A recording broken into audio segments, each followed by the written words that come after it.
दोस्तों नमस्कार। दोस्तों आपको याद हो मैंने एक वीडियो बनाया था।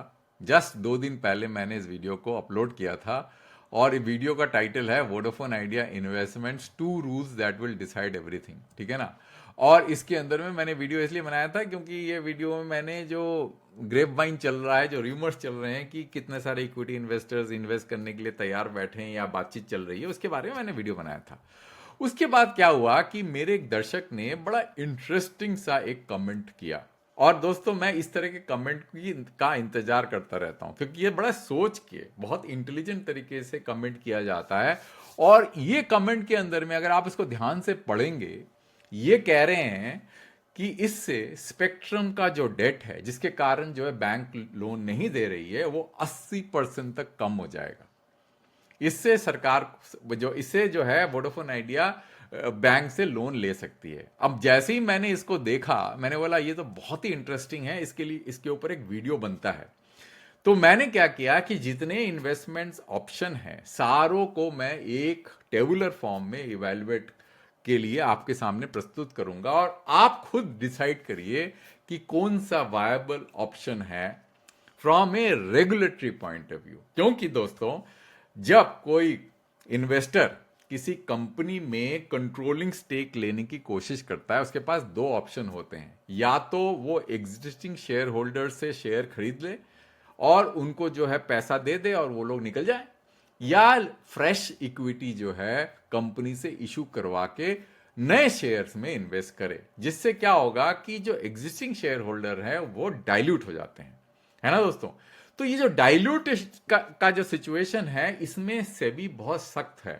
सेबी का मानना है और सेबी जो है का जो रेगुलेशन ये कहता है कि अगर आप एग्जिस्टिंग इन्वेस्टर्स को डाइल्यूट करते हैं तो आपको उनको एक ऑप्शन देना पड़ेगा कंपनी से बाहर निकलने का। इसका मतलब आपको एक ओपन ऑफर और टेंडरिंग करनी पड़ेगी जिससे कि वो शेयर्स बेच के बाहर निकल सके। ऐसा नहीं होगा कि आप जो है कंपनी से फ्रेश शेयर इशू करवा ले और उसके बाद में एग्जिस्टिंग इन्वेस्टर्स को कुछ भी ना मिले, वो डाइल्यूट हो जाए। है ना दोस्तों। तो ये मैंने कई वीडियो में पहले ही बता चुका हूं। तो आज का वीडियो में हम इन सारी चीजों को बड़े ध्यान से समझेंगे और जो मेरे व्यूअर हैं उनका ऑप्शन को भी समझेंगे और देखेंगे क्या वो सेबी का जो रेगुलेटरी रिस्क है उसको पास करता है कि नहीं करता, और इतना कितना रेगुलेटरी रिस्क है कि ये पास हो पाएगा। तो दोस्तों ये मेरा जो है टाइटल है प्रेजेंटेशन का। मैं ये देखिए, ये वोडाफोन आइडिया का equity structure what can actually pass. तो what the point of this presentation is कि मैंने इसमें एक एक्सेल शीट बनाया जो मैं आपको दिखाऊंगा। जब ये डी सारे ऑप्शंस मेरे आपके सामने होंगे ये मैं आपको दिखाऊंगा और मैं आपको इस सारे ऑप्शंस में कितना जो है कौन कौन से इन्वेस्टर्स के पास में क्या क्या ऑप्शन है और स्पेक्ट्रम का डेट कितना कम होगा और रेगुलेटरी रिस्क कितना होगा वो सारा डिस्कस करेंगे। तो पहले तो हम ये समझ लेते हैं कि ये जो रेगुलेटरी रिस्क क्या है, सेबी का रूल क्या कहता है।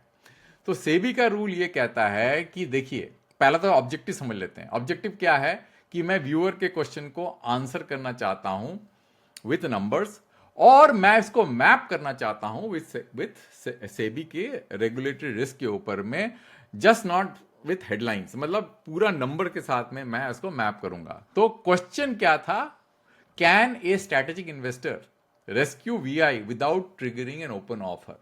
अगर देखिए मैंने आपको बताया ना कि अगर आप कंट्रोलिंग स्टेक लेते हैं और बहुत ज्यादा जो है आपका शेयर होल्डिंग स्ट्रक्चर, मान लीजिए आपका शेयर होल्डिंग 30% 40% हो जाता है कंपनी में, तो ओपन ऑफर को क्या ट्रिगर करेगा और कितना रिस्क होता है ओपन ऑफर ट्रिगर करने के लिए। क्योंकि ओपन ऑफर ट्रिगर हो गया तो आपका जो इन्वेस्टमेंट है वोडाफोन आइडिया में वो डबल हो जाएगा। ठीक है ना।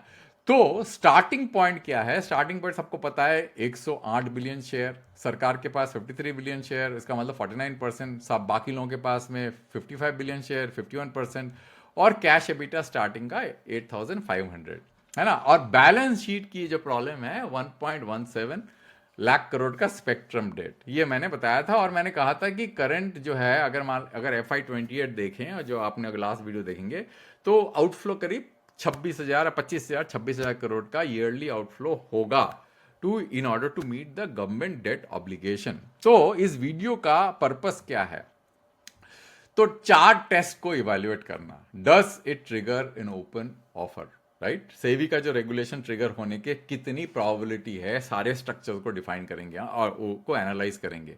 How much does the spectrum debt fall, मतलब सारे ऑप्शन में कितना स्पेक्ट्रम डेट गिरेगा, बैंक्स उसके बाद में लेंड करेगा कि नहीं करेगा, और what is the risk to government, investor and retail investor, सब जो है हम समझेंगे। बॉटम लाइन क्या है कि कैश 22 सिचुएशन है वोडाफोन आइडिया का। If the balance sheet is not repaired, it's actually the question of repair of balance sheet. सारा का सारा खेल बैलेंस शीट रिपेयर का ही है। सबसे पहला फोकस बैलेंस शीट रिपेयर का है, एग्जिस्टिंग शेयर होल्डर का को रिटर्न देने का नहीं, क्योंकि एग्जिस्टिंग शेयर होल्डर को रिटर्न तो वैसे ही नहीं मिलने वाला अगर बैलेंस शीट का रिपेयर नहीं होता। तो but the very structure that repair it can trigger the SEBI and dilution risk। मतलब जो स्ट्रक्चर हम प्रपोज करेंगे वही आपको सेबी का जो है डाइल्यूशन रिस्क, सेबी का जो रूल है उसको ट्रिगर करने के काफी रिस्क है। तो आपको सबको पता है, मैंने आपको बताया था कि ये आपका 25% एबिटा ग्रोथ अगर करते भी हैं तो ये आपका ओवरऑल क्या बोलते हैं अपना जो स्नैपशॉट है कि कैश कितना बचेगा। तो देखिए आप FY28 FY38 में अगर आप इन्वेस्टमेंट नहीं करते, कुछ नहीं, स्पेक्ट्रम भी नहीं खरीदते FY30 में, तो ये आपका हाल है। और आप बैंक डेट, इसमें बैंक डेट का जो है वो इंक्लूजन नहीं है, तो कैश आपको कितना बचेगा, काफी कम बचेगा, दिख रहा है आपको यहाँ पे। तो इससे ये प्रूव होता है कि even with 25% EBITDA CAGR VI goes negative in FY28 and FY30, वो दिख रहा है आपको। इसलिए बैंक अगर लेंड करेगी तो ये सिचुएशन और भी खराब हो जाएगा। अब समझते हैं दोस्तों सेबी का रूल क्या कहता है। सेबी का रूल ये कहता है कि टेक ओवर ट्रिगर, क्या होता है टेक ओवर ट्रिगर, ये समझना जरूरी है। Open offer is triggered if an acquirer crosses 25% voting rights. ये सेबी का रूल कहता है कि अगर 25% वोटिंग राइट्स आप क्रॉस करते हो तो ओपन ऑफर देना ही पड़ेगा, जितना आपने इन्वेस्ट किया उतना ही ओपन ऑफर देना पड़ेगा, ठीक है ना, जिससे कि शेयर होल्डर्स वो पैसा लेके चले जाए। इट इज ऑल्सो ट्रिगर्ड, 25% से अगर कम भी है, इट इज ऑल्सो ट्रिगर्ड अगर आप कंपनी में कंट्रोलिंग स्टेक ले रहे हो। मतलब मान लीजिए आप 24% ले रहे हैं या 22% ले रहे हैं, आपका कंट्रोलिंग स्टेक होता है, तब भी ओपन ऑफर करना पड़ेगा। तो ऑफर साइज जो है इंपॉर्टेंट है। ए mandatory open offer is for at least 26% for fully diluted share capital, so cash requirement can double quickly. बताया ना आपको, जैसे ही आपने ऑफर किया और आपने कंट्रोलिंग स्टेक लेने की कोशिश की, जितना % स्टेक आप ले रहे हैं डायरेक्ट शेयर खरीद के, उतना का जो है आपको ओपन ऑफर करना पड़ेगा, जिससे कि बाकी लोग जो है पैसा लेके चले जाए। तो और तीसरा चीज क्या है कि कुछ भी एरे गहरे प्राइस में ऑफर नहीं कर सकते आप, आपको एक फेयर वैल्यू डिटरमाइन करना पड़ेगा। वो 10 रुपए भी हो सकता है, 9 रुपए भी हो सकता है, डिपेंडिंग अपॉन शेयर का प्राइस जो है ओवर द पीरियड कैसा रहा, 25 वीक्स में वो किस तरह का रहा ऑन एन एवरेज। तो एक कुछ डेफिनेशंस होते हैं, उसमें मैं नहीं जाऊंगा। तो therefore the safest path is to avoid an open offer is simple but restrictive, है ना। therefore the safest part to avoid an open offer is simple but restrictive। कैसे? investor stake less than 24.9%, no control rights, carefully structured government conversion। तो ये है मोटा मोटा।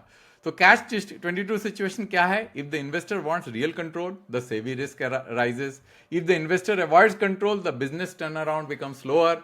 that is why the structure, it is a structure, not the cash that determine the real that any deal is credible or not। तो दोस्तों ये है कि अगर आप रियल कंट्रोल चाहते हैं तो सेबी का रूल इन्वोक हो जाता है, अगर अवॉइड करते हैं तो बिजनेस टर्न अराउंड स्लो हो जाता है। तो ये स्ट्रक्चर बहुत इंपॉर्टेंट है, not the cash, which will define कि whether the deal will be credible और नॉट। अब दोस्तों ये सबसे इंपॉर्टेंट चार्ट है, तो ये चार्ट आप देखिए आपके सामने है। तो पहले एक काम करते हैं, एक्सेल शीट में चलते हैं, उसके बाद इसकी समरी देखेंगे कि लैंड करने की जरूरत पड़ेगी कि नहीं पड़ेगी। तो एक्सेल शीट में मैंने ये सारे ऑप्शंस को हाईलाइट किया हुआ है। तो ऑप्शन 1 डील ऑप्शन, सरकार के पास अभी 53 बिलियन शेयर्स हैं, बाकी लोगों के पास 55 बिलियन शेयर्स हैं, टोटल करंट शेयर्स जो हो गया 108 बिलियन हो गया। अब मान लेते हैं कि ऑप्शन 1 में इन्वेस्टर्स जो है जीओआई के शेयर्स नहीं खरीदता, गवर्नमेंट ऑफ इंडिया के शेयर्स नहीं खरीदता, नए शेयर खरीदता है 40 बिलियन। तो उसका कितना हो गया शेयर, ओवरऑल शेयर? बड़ा सिंपल है, 40 बिलियन नए shares, existing share 108 billion, 40 divided by 108 plus 40 which is 27.03।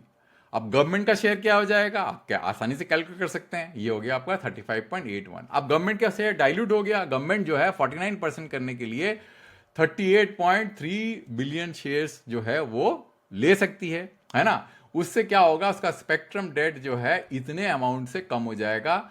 Current date कितना है 1.17 लाख करोड़, तो स्पेक्ट्रम डेट विल बिकम 78.7 के करोड़। तो परसेंटेज रिडक्शन जो है स्पेक्ट्रम डेट का वो 33% हो जाएगा। टोटल शेयर जो हो जाएगा after all this 186 billion. Option 2 क्या है, ये सारे सेम है।